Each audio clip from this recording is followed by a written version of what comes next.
Halo semuanya, Assalamualaikum warahmatullahi wabarakatuh.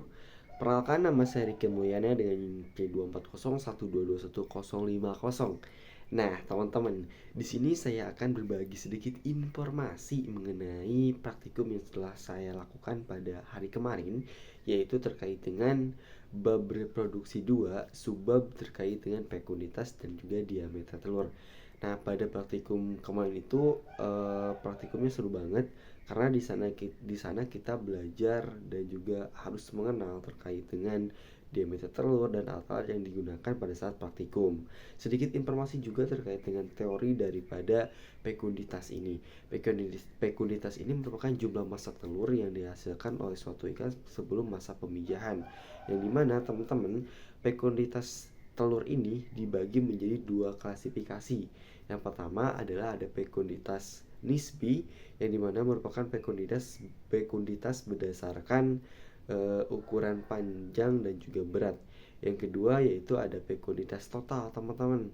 Nah, fekunditas total ini berdasarkan jumlah telur yang dihasilkan oleh suatu ikan pada masa produksi yang pertama sampai dengan masa produksi yang terakhir. Nah, selanjutnya yaitu diameter telur. Nah, diameter telur ini merupakan garis tengah dari suatu telur berdasarkan mikrometer yang sudah tertera. Kenapa sih harus ada fekunditas dan juga ada pengukuran diameter? Karena kedua hal ini digunakan atau diperuntukkan untuk kita mengetahui indeks kematangan suatu telur atau indeks kematangan suatu gonad yang terdapat dalam suatu ikan. Nah, adapun beberapa alat yang kita gunakan pada saat praktikum tadi, yaitu yang pertama tentunya harus ada mikrometer. Kenapa sih harus ada mikrometer, teman-teman? Karena mikrometer ini dipergunakan untuk kita melihat secara detail bagian-bagian dari telur dan juga ukurannya, teman-teman. Yang kedua yaitu adanya alat bedah.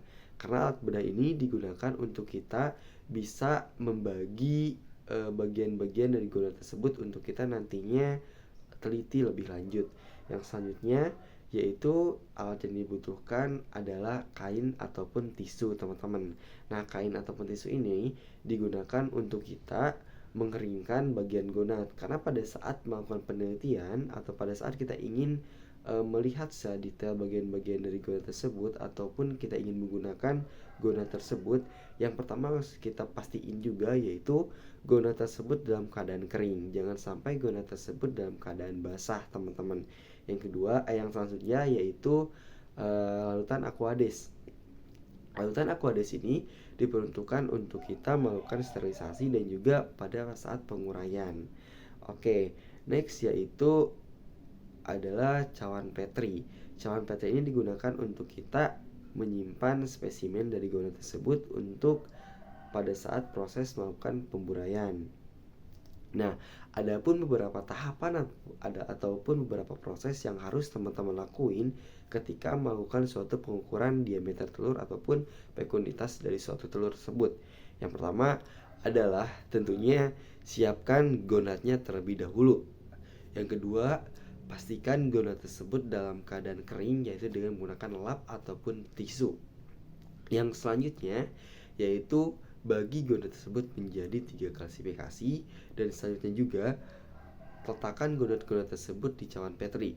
Setelah semuanya tertata dengan rapi di cawan Petri, tambahkan alkohol tambahkan aquades secukupnya, lalu lakukan pemburaian. Lakukan pemburaian secara perlahan, jangan sampai bagian-bagian gonad tersebut hancur. Setelah melakukan proses pemburaian dan dipastikan gonad-gonad tersebut dalam keadaan yang baik, lalu lakukan pipet. Lakukan pipet. Setelah dilakukan pipet, masukkan atau terterakan bagian-bagian dari gonad tersebut ke dalam kaca preparat. Setelah semuanya tertata di kaca preparat, lalu letakkan kaca preparat tersebut ke meja preparat yang ada di mikroskop. Setelah semuanya tersimpan dengan rapi di meja preparat, lalu lakukan penelitian menggunakan skala-skala yang dibutuhkan atau disesuaikan dengan penglihatan pada lensa di mikroskop. Nah, demikianlah beberapa tahapan-tahapan ataupun prosedur yang harus kita lakukan ketika kita akan mengukur suatu diameter telur. Semoga apa yang saya sampaikan bisa bermanfaat bagi teman-teman, dan mohon maaf apabila terdapat kekurangan dan kesalahan. Wabillahi taufiq wal hidayah. Wassalamualaikum warahmatullahi wabarakatuh.